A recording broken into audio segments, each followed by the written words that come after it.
Assalamualaikum warahmatullahi wabarakatuh.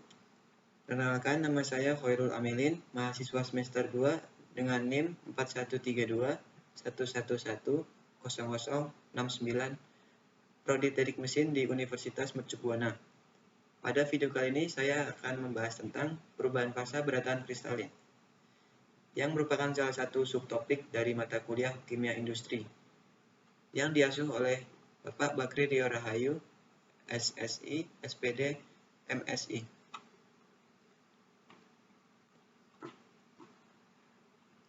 Pengertian beratan kristalin.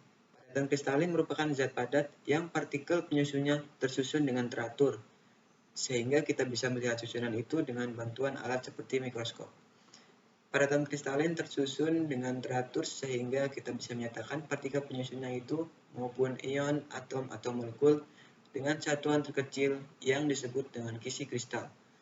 Setiap partikel penyusun digambarkan melalui suatu titik yang disebut dengan titik kisi. Setiap pengulangan kisi kristal disebut dengan sel satuan.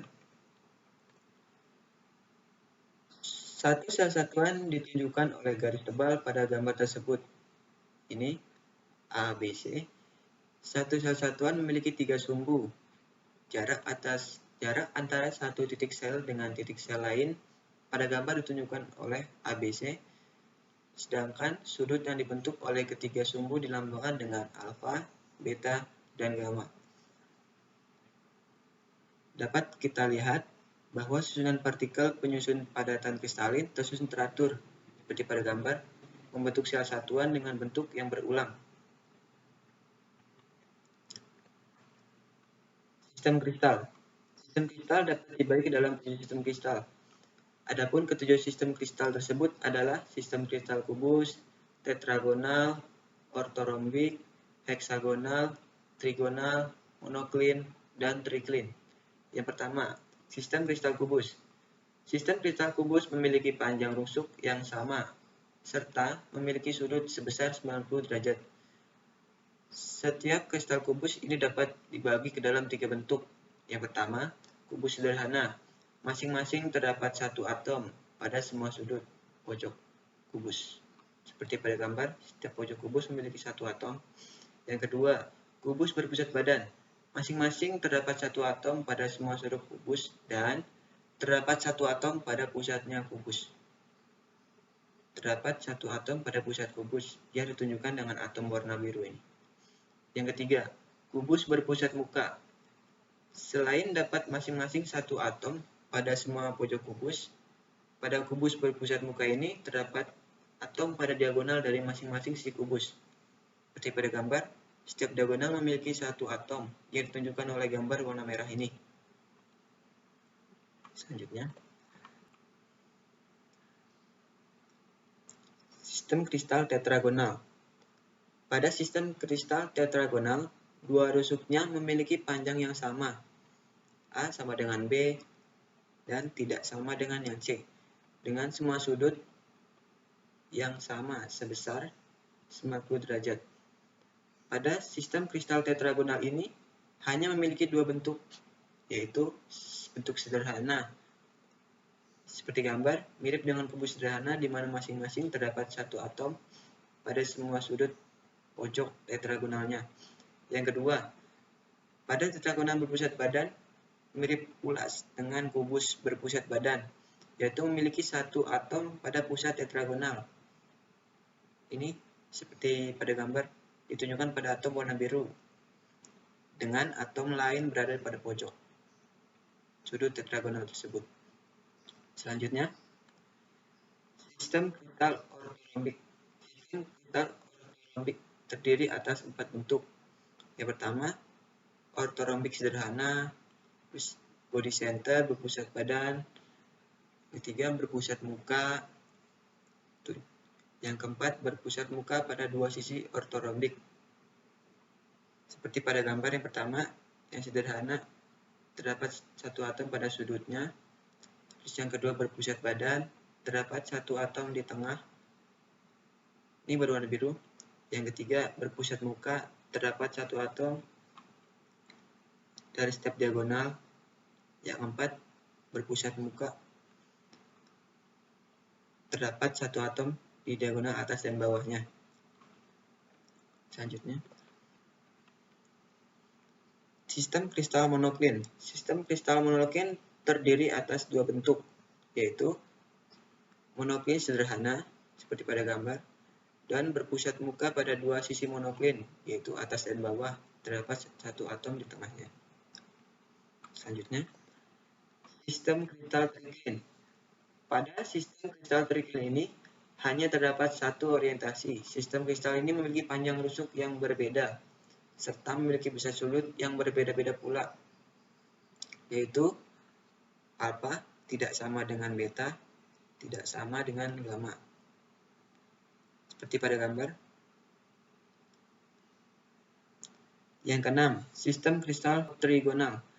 Pada sistem kristal ini, panjang rusuknya memiliki ukuran yang sama, sedangkan sudut-sudutnya adalah alfa sama dengan beta 90 derajat dan gamma 120 derajat. Selanjutnya, terakhir, sistem kristal heksagonal. Pada sistem kristal ini, sesuai dengan namanya heksagonal atau 6 heksa, maka sistem ini memiliki 6 sisi yang sama. Sistem kristal ini memiliki dua nilai sudut, yaitu 90 derajat dan 120 derajat. Sedangkan panjang rusuk-rusuknya adalah A sama dengan B, tidak sama dengan C. Semua atom berada pada sudut-sudut pojok heksagonal dan terdapat masing-masing satu atom berpusat muka pada sisi heksagonal. Seperti pada gambar, masing berpusat atom ada satu atom berwarna hijau di atas dan di bawah.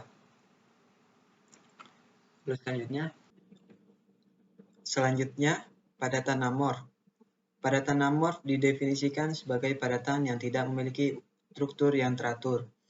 Itu berarti atom atau ion disusun tanpa bentuk geometris yang pasti. Padatan amorf tertentu memiliki beberapa susunan yang teratur, tetapi hanya meluas untuk beberapa unit ekstrom. Bagian-bagian yang tersusun rapi dalam padatan amorf ini disebut kristalit, karena adanya pengaturan yang tidak teratur. Padatan amorf kadang-kadang disebut sebagai cairan super dingin. Padatan amorf tidak memiliki titik leleh yang tajam, sehingga transformasi cairan terjadi pada kisaran suhu. Properti seperti konduktivitas listrik dan termal, kekuatan mekanik, dan indeks bias juga tidak tergantung pada arah pengukuran. Karenanya, mereka disebut isotopik.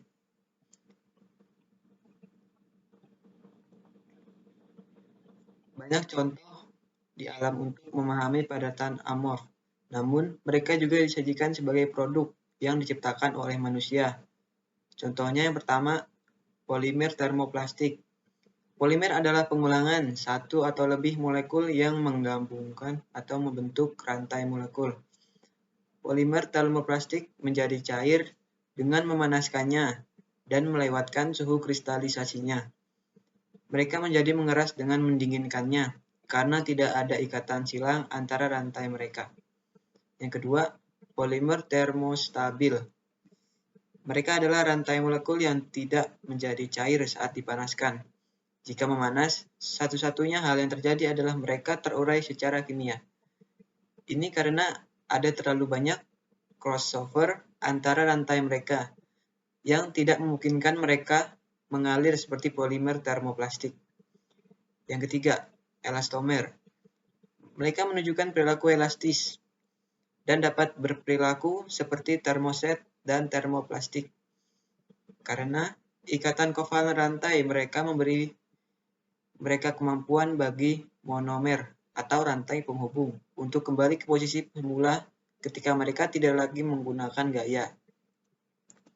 Yang keempat, polimer yang diperluas atau buta. Mereka sangat kropos dan biasanya memiliki kepadatan rendah. Mereka dibentuk oleh dispersi gas dalam polimer yang mengeras, terlepas dari apakah itu termoset atau termoplastik. Yang kelima, gelas. Ini adalah padatan amorf dengan struktur cairan, mengambil bentuk wadah yang berisi itu. Ini pada dasarnya adalah produk yang setelah dicairkan, didinginkan dengan kecepatan tinggi yang memungkinkan pembentukan kristal. Selanjutnya kita masuk ke struktur padatan kristalin. Yang pertama, susunan terjajal. Banyak senyawa, khususnya kristal logam dan molekular yang mempunyai sifat umum, yang memaksimalkan kerapatannya dengan menyusun partikel-partikelnya secepat mungkin. Struktur kristal semacam ini disebut dengan struktur terjajal. Sebagai contoh, perhatikan susunan kristal logam yang terdiri atas atom sterfik bola. Bola-bola ini disusun seperti lapisan. Lapisan pertama harus disusun seperti gambar 8.4 atau A. Untuk mendapatkan susunan terjajal, setiap bola di lapisan kedua menepati lubang yang dibentuknya oleh 3 bola lapisan pertama. Ini adalah cara yang paling efisien untuk menggunakan ruang yang tersedia. Yang A. Kemudian yang B.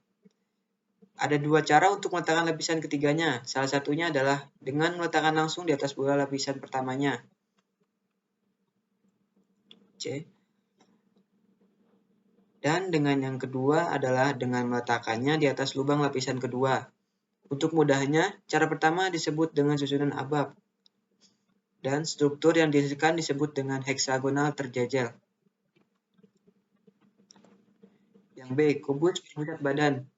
Beberapa logam, seperti logam alkali, mengkristal dalam kisi kubus berpusat badan, yang mengandung bola yang terletak di pusat kubus dan sudut-sudut kubus sel satuan, sebagaimana diperlihatkan pada gambar. Cara penyusunan tersebut dengan kisi kubus berpusat badan. Lanjutnya. Analisis kristalografi sinar X. Difraksi cahaya terjadi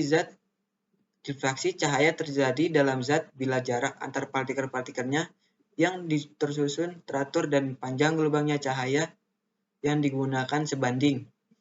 Gelombang terdifraksi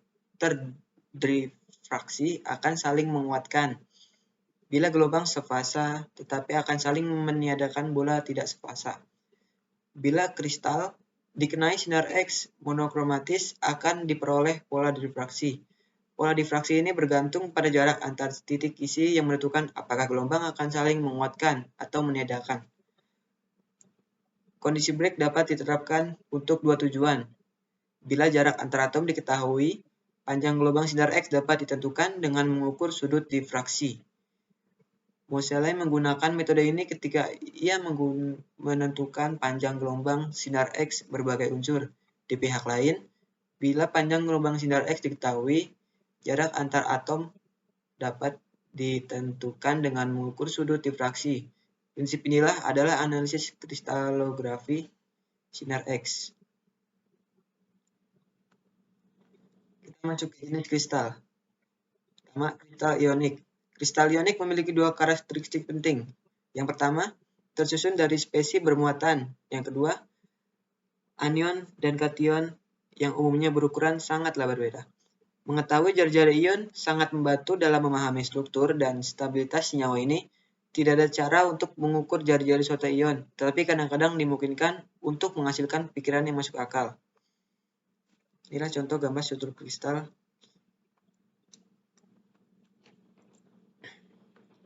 Yang kedua, kristal kovalen. Dalam kristal kovalen, atom diikat bersama dengan jaringan 3 dimensi yang luas seluruhnya oleh ikatan kovalen. Contoh yang terkenal 2 allotrop karbon, sama dengan intan dan grafit. Ikatan kovalen yang kuat dalam 3 dimensi berkontribusi dalam kekerasan berlian yang tidak biasa. Ini adalah bahan yang terkeras yang diketahui. Dan titik lelehnya sangat tinggi, 355 derajat Celcius. Dalam grafit, atom karbon tersusun dalam 6 cincin beranggota. Faktanya, setiap lapisan grafit memiliki orbitan molekul yang terdelokalisasi seperti yang terdapat dalam benzena.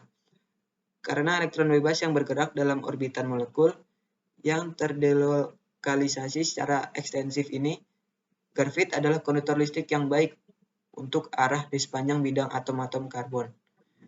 Lapisan-lapisan tersebut disatukan oleh gaya van der Waals yang lemah. Ikatan kovalen dalam grafit memperhitungkan kekerasannya. Namun, karena lapisan ini juga dapat bergeser satu lama lain, grafit licin saat disentuh dan efektif sebagai pelumas. Ini juga digunakan pada pensil dan pita yang dibuat untuk printer komputer dan mesin ketik.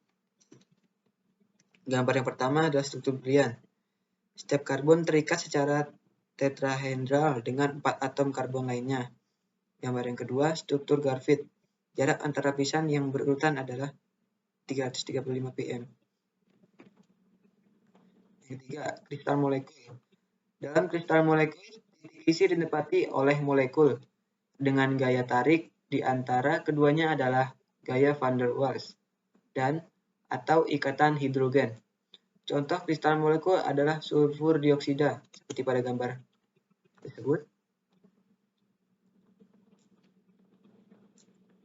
SO2, di mana gaya tarik yang dominan adalah interaksi dipol-dipol. Ikatan hidrogen antar molekul terutama bertanggung jawab untuk menjaga kisi S3. Secara umum, kecuali dalam es, molekul dalam kristal molekul dikemas bersama sedekat mungkin dengan ukuran dan bentuknya. Karena gaya van der Waals dan ikatan hidrogen umumnya cukup lemah dibandingkan dengan ikatan kovalen dan ionik, kristal molekul lebih mudah dipecah daripada kristal ionik dan kovalen.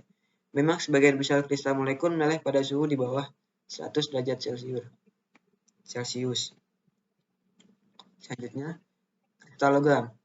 Dalam arti tertentu, struktur kristal logam adalah yang paling sederhana, karena setiap titik isi dalam kristal ditempati oleh atom dari logam yang sama. Kristal logam umumnya berbentuk kubus berpusat badan, kubus berpusat muka, atau heksagonal. Akibatnya unsur logam biasanya sangat padat. Struktur kristal logam. Ini gambar struktur kristal logam. Logam-logam tersebut ditujukan posisinya di tabel periodik. Mn berstruktur kubus, Ga berstruktur ortorombik, In dan Sn berstruktur tetragonal, dan Hg berstruktur rombohedral. Ikatan pada logam sangat berbeda dengan ikatan pada jenis kristal lainnya. Dalam logam, elektron ikatan terdelokalisasi di seluruh kristal. Nyatanya, atom logam dalam kristal dapat dibayangkan sebagai deretan ion positif yang tenggelam dalam lautan elektron valensi yang terdelokalisasi. Gaya kohesif besar yang dihasilkan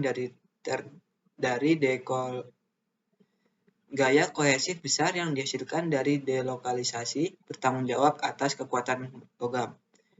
Mobilitas elektron yang terdelokalisasi membuat logam menjadi konduktor panas dan listrik yang sangat baik. Sekian dari saya, terima kasih telah menonton video ini. Maaf bila ada kekurangan atau kesalahan.